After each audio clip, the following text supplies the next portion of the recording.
আজকে সর্বশেষ বাংলা সংবাদে আপনাকে স্বাগত। শুরুতেই সংবাদ শিরোনাম। ইউনূস মোদি বৈঠক হবে কিনা যা বলছেন বিশ্লেষকরা। চোরাপথে ভারতে পালাচ্ছেন সাবেক মন্ত্রী এমপি নেতা। হারানোর বেদনা থেকে শেখ হাসিনা এসব কথা বলছেন রিভজি। বিস্তারিত প্রতিবেদনে যাওয়ার আগে অনুরোধ করব চ্যানেলটি সাবস্ক্রাইব করুন এবং আপনি কোন জেলা থেকে আমাদের এই ভিডিওটি দেখছেন তা কমেন্ট করে জানিয়ে দিতে ভুলবেন না। আসসালামু আলাইকুম। শেখ হাসিনার একটা ফোন রেকর্ড বের হয়েছে। সেই ফোন রেকর্ড শুনে অনেকেই হয়তো হাসাহাসি করেছেন, অবজ্ঞা করেছেন, ট্রল করছেন। এটা তো সম্ভব না কোনোভাবেই। আমিও আপনাদের মতো মনে করি যে এটা আদৌ সম্ভব না। কিন্তু যদি আপনি কিছু বিষয় চিন্তা করেন, ধরেন সবশেষ ডিসি নিয়োগ, সচিবালয়ে এই নিয়োগ নিয়ে হাতাহাতি, মারামারি, আলী ইমাম মজুমদারকে নিয়ে যে আলোচনা সমালোচনা যেগুলো চলছে, পুলিশের গুরুত্বপূর্ণ কিছু পদের ভেতরে আপনি র্যাবের ডিজির কথাও যদি চিন্তা করেন, যে এই মনিরুল এবং বেনজির এই খুনিদের সাথে যার চরম সখ্যতা ছিল, সে র্যাবের ডিজি, তারা আবার 1 বছরের জন্য বাড়ানো হচ্ছে। তো এইসব বিষয়গুলো যদি আপনি দেখেন, তার সাথে শেখ হাসিনা গত 15 বছরে যে লুটপাট সে আর তার পরিবারের লোকজন করেছে, সে লুটপাটে তো বাংলাদেশের রিজার্ভ এখন বলা হচ্ছে $20 বিলিয়ন। এই 20 বিলিয়নের কত গুণ যে শেখ হাসিনার তার পরিবারের কাছে আছে সেটা আপনারা সহজেই অনুমান করতে পারেন। এক যেই পারমাণবিক যে বিদ্যুৎ কেন্দ্র, সেখান থেকেই তারা খেয়ে দিয়েছে $5 বিলিয়ন। এবার কত বিলিয়ন ডলারের মালিক তারা এই কয় বছর হয়েছে সেটা একটু চিন্তা করে দেখেন। সো এই যে টাকা পয়সা, এই টাকা পয়সা দিয়ে তো সব সময় তারা চেষ্টা করেই যাবে। শেখ হাসিনা দেখেন, ওর তো শয়তানও মনে হয় মাঝে মধ্যে কিছুক্ষণের বিশ্রাম নেই যে আমি একটু শয়তানি বন্ধ করি, সারা জীবন করছি আবার সারা জীবন করব। ওর তো সেটা বন্ধ থাকে না। ওর মাথায় থাকে যে আর কয়দিন বাঁচবো, যেই কয়দিন বাঁচি শয়তানি যা আছে ভেতরে সব দিয়ে শেষ করে যাইতে হবে। সো এই যে শয়তানের সারাটা ক্ষণ যে শয়তানি চলতে থাকে, এটা কার্যকর করার জন্য সেই টাকাও তো তার হাতে আছে। এখন সে যদি সেটা করে, একটা ছোট্ট কথা বলি, ধরেন আমাদের দেশে এই মুহূর্তে যারা সরকারে আছেন, আমি ডক্টর মোহাম্মদ ইউনূস, তিনার প্রতি বাংলাদেশের প্রতিটা মানুষ, আমার মনে হয় কে আওয়ামী লীগ করে, কে বিএনপি করে, কে জামাত করে, বাংলাদেশে যারা আছেন, মানে আওয়ামী লীগ বাদ, মানে এর বাইরে সাধারণ মানুষ, বিএনপি জামাত যারা যারা আছেন, সবাই কিন্তু হয়তো বিএনপির লোকজন চেষ্টা করছে যে তারা ক্ষমতায় আসবে, জামায়াতের লোকজন চেষ্টা করছে তারাই ক্ষমতায় আসবে, কিন্তু আমার মনে হয় কারো ওই ধরনের অভিযোগ, ক্ষোভ নাই ডক্টর মোহাম্মদ ইউনূসের বিরুদ্ধে যে তাকে ক্ষমতা থেকে সরাইতে হবে। তার প্রতি একটা বিশ্বাস মানুষের আছে। কিন্তু একটা দেশ, বিশাল একটা দেশ পরিচালনা করতে হলে শুধু ডক্টর মোহাম্মদ ইউনূস একার পক্ষে তো সম্ভব না। যারা তার আশপাশে আছেন, এক একজনের বিরুদ্ধে এক এক ধরনের কথাবার্তা, এরই মধ্যে নানান বিতর্ক শুরু হয়েছে। এই যে বিতর্কগুলো হচ্ছে, আপনি চিন্তা করেন যে দেশ পরিচালনা করতে গিয়ে একদম ইমিডিয়েট, যদি আমি আপনাদের যে স্বপ্ন নিয়ে এই দেশটা স্বাধীন হয়েছে এবার সেটা নিয়ে যদি কথা বলি, এখানে সেনাবাহিনীর একটা ধরপাকড় হওয়া প্রয়োজন ছিল, সেটা হয় নাই। সেনাবাহিনীর ভেতরে তো এই গত 15 বছরে সেনাবাহিনীকে তো আর সেনাবাহিনীর জায়গায় রাখা হয় নাই। মানুষ মানে কি বলবো, যে বাজে কথাও তাদেরকে ডেকে থাকে। তো এটা তো একদম মানে খুব যে মানে কি বলবো, যে অসঙ্গতিপূর্ণ তা তো না। এটা বলার পেছনে অনেক যৌক্তিক কারণ আছে। আমি গত 2-3 দিন আগেও দেখলাম যে সেনাবাহিনীর লোকজন এই ডক্টর মোহাম্মদ ইউনূসের সাথে যে থাকেন, 2-3 জন অফিসার তার পাশে দেখলাম, 2-3 জনের সবার পেট মোটা, বিশাল বড় পেট। মানে এইটা সেনাবাহিনী কিভাবে সম্ভব? এই সেনাবাহিনী দিয়ে দেশ রক্ষা করা যাবে, সার্বভৌমত্ব রক্ষা করা যাবে, যুদ্ধ করা যাবে? প্রশ্নই আসে না। এর আগে এক সেনাপ্রধান ছিল শফি, সে বলেছে তাদেরকে ভাত খেতে দিচ্ছে 3 বেলা। এটা বিশাল আকারে একটা মানে সফলতা আওয়ামী লীগ সরকারের। শেখ হাসিনার প্রতি কৃতজ্ঞতা জানিয়ে তিনি টক শোতেও কথা বলেছেন। এই যে কাজগুলো করে গেছে, এটা করে সেনাবাহিনীকে ধ্বংস করে গিয়েছেন।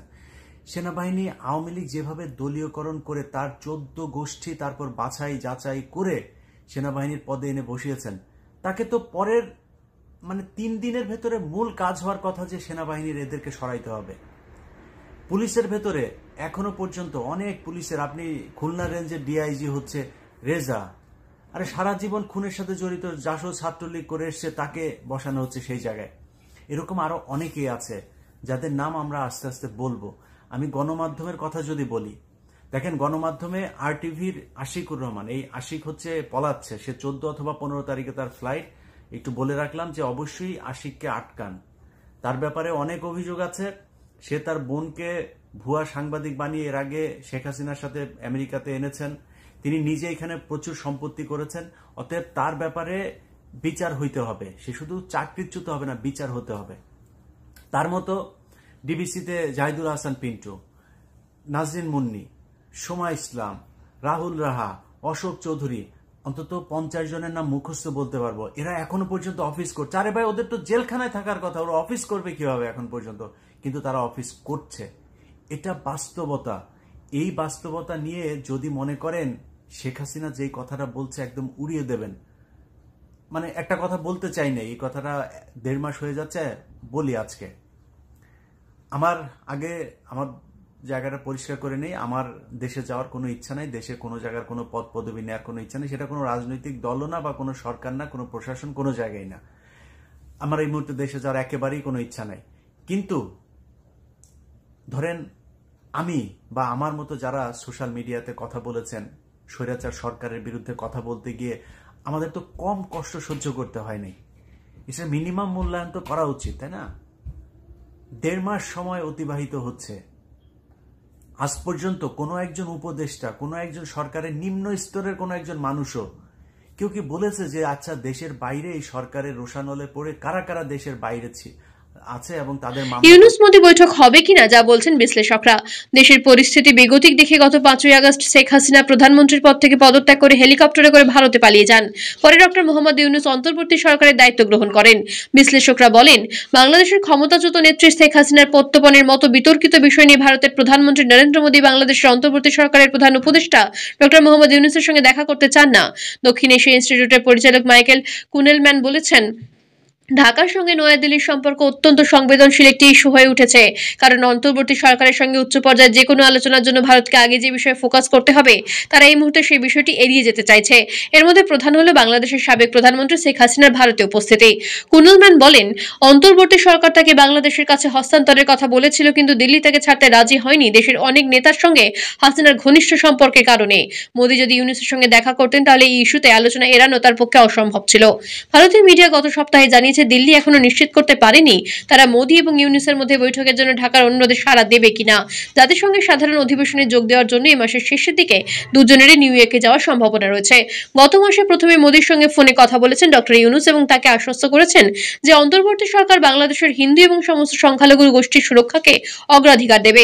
বাংলাদেশের পররাষ্ট্র বিষয়ক উপদেষ্টা মোহাম্মদ তৌহিদ হোসেন সম্প্রতি বলেছেন, জাতিসংঘের সাধারণ পরিষদের সাইডলাইনে যে কোনো বৈঠক করার জন্য নির্দিষ্ট পদ্ধতি অনুসরণ করতে হবে, কারণ এই ধরনের আলোচনা আগে থেকে পরিকল্পনা করা হয়নি। প্রিয় ভালোবাসার দর্শক, শেখ হাসিনা কেমন শাসক ছিলেন? আপনার মূল্যবান মতামত কমেন্ট করে জানিয়ে দিন। এদিকে আরেকটি আলোচিত নিউজ হচ্ছে, চোরাপথে ভারতে পালাচ্ছেন সাবেকপন্থী এমপি নেতা। ছাত্র জনতার উপর বর্বর হত্যাকাণ্ড চালানোর পর অভ্যুত্থানের মুখে 5ই আগস্ট সাবেক প্রধানমন্ত্রী শেখ হাসিনা ভারতে পালিয়ে যান। কঠিন বিপদে ফেলে যান তার দল আওয়ামী লীগের সাবেক সদস্য, মন্ত্রী ও দলীয় নেতাকর্মীদের। জনরোষ থেকে প্রাণ বাঁচাতে নেতাকর্মীরা আকাশ, জল ও স্থলপথে ভারতে পালাচ্ছেন। পালাতে গিয়ে কেউ কেউ আটকও হচ্ছেন। তাদের পারাপারের বিভিন্ন সীমান্তে গড়ে উঠেছে একাধিক পাচারকারী চক্র। এ চক্রের সদস্যরা প্রভাবশালীদের কাছ থেকে অর্থ, সোনা গয়না হাতিয়ে নিচ্ছে, কখনো পার করে দিচ্ছে, কখনো বা তাদেরকে ধরিয়ে দিচ্ছে। বিভিন্ন কৌশলে সীমান্তে এনে ভাঁওতায় ফেলছে প্রভাবশালীদের। কুমিল্লা, ব্রাহ্মণবাড়িয়া, হবিগঞ্জ, সিলেট সহ সীমান্তবর্তী জেলা সূত্রে জানা যায়, ওইসব এলাকায় আওয়ামী লীগের সাবেক সংসদদের অধিকাংশ ত্রিপুরা, গুয়াহাটি, আসাম সহ ভারতীয় সীমান্তবর্তী এলাকায় চলে গেছেন। 5ই আগস্টের আগে পরে বিজেপি আন্দোলন দমনে ব্যস্ত থাকায় সীমান্তে কিছুটা শিথিলতার সুযোগ নিয়ে অনেকেই পালিয়ে যেতে সক্ষম হয়েছেন। তবে সংশ্লিষ্ট সীমান্ত এলাকাগুলোর বিজিবি ও পুলিশ দাবি করেছেন আদম পাচারের কোনো ঘটনা ঘটছে না। বিজেপি টহল জোরদার করেছে। জানা যাচ্ছে, আওয়ামী লীগের 81 সদস্য বিশিষ্ট কেন্দ্রীয় কমিটি রয়েছে। শেখ হাসিনা ও ওবায়দুল কাদের ছাড়াও বহু নেতা পালিয়ে গেছেন। আওয়ামী লীগের সভাপতি মণ্ডলী সদস্য, গোপালগঞ্জ 2 আসনের সাবেক সংসদ সদস্য শেখ ফজলুল করিম সেলিম, সাবেক বস্ত্র পাটমন্ত্রী জাহাঙ্গীর কবির নানক, সাবেক মৎস্য প্রাণী সম্পদ মন্ত্রী আব্দুল রহমান, চাঁদপুরের সাবেক সংসদ সদস্য মোজাজ্জেল হোসেন চৌধুরী মায়া, সাবেক সংসদ সদস্য আকাম বাহাউদ্দিন বাহার ও তার মেয়ে, কুমিল্লা সিটি কর্পোরেশনের সাবেক মেয়র তাহসিন বাহার সূচনা, নারায়ণগঞ্জের সাবেক সদস্য সংসদ শামীম ওসমান ও তার পরিবারের সদস্যরা দেশ ছেড়ে পালিয়ে গেছে। অন্যদিকে আরেকটি গুরুত্বপূর্ণ নিউজ হচ্ছে, হারানোর বেদনা থেকে শেখ হাসিনা এসব কথা বলছেন রিজভী। বিএনপি সিনিয়র যুগ্ম মহাসচিব রুহুল কবির রিজভী বলেছেন, দেশের বিভিন্ন মিডিয়াতে একটি খবর শোনা যাচ্ছে, পার্শ্ববর্তী দেশ থেকে স্বৈরাচার শেখ হাসিনা বলছেন তিনি নাকি বাংলাদেশের প্রধানমন্ত্রী। তিনি হারানোর বেদনা থেকে এসব কথা বলছেন। তিনি বাংলাদেশটাকে একটা জমিদারি মনে করতেন, শেখ পরিবারের জমিদারি। শুক্রবার দুপুর 2:30টায় দিনাজপুরের বৈষম্য বিরোধী আন্দোলনে গুলিবিদ্ধ আহত দিনমজুর আব্দুর রশিদের পরিবারকে আমরা বিএনপি পরিবারের পক্ষ থেকে আর্থিক সহায়তা প্রদান শেষে সাংবাদিকদের সাথে কথা বলতে গিয়ে তিনি এসব কথা বলেন। রিজভী আরো বলেন, বিএনপির কোনো নেতাকর্মী চাঁদাবাজি করলে তাদের বিরুদ্ধে ব্যবস্থা গ্রহণ করা হবে। অনৈতিক কর্মকাণ্ডের সাথে জড়িত এ পর্যন্ত 5 শতাধিক নেতাকর্মীকে দল থেকে বহিষ্কার সহ মামলা প্রদান করা হয়েছে, যা বাংলাদেশের রাজনীতিতে এর আগে কোনো দল করেনি। রুহুল কবির রিজভী আরো বলেন, দেশের বিভিন্ন মিডিয়াতে একটি খবর শোনা যাচ্ছে, পার্শ্ববর্তী দেশ থেকে স্বৈরাচার শেখ হাসিনা বলছেন তিনি নাকি বাংলাদেশের প্রধানমন্ত্রী। তিনি হারানোর বেদনা থেকে সব কথা বলছেন। তিনি বাংলাদেশটাকে একটা জমিদারি মনে করতেন, শেখ পরিবারের জমিদারি। এভাবে 15-16 বছর তিনি দেশ চালিয়েছেন।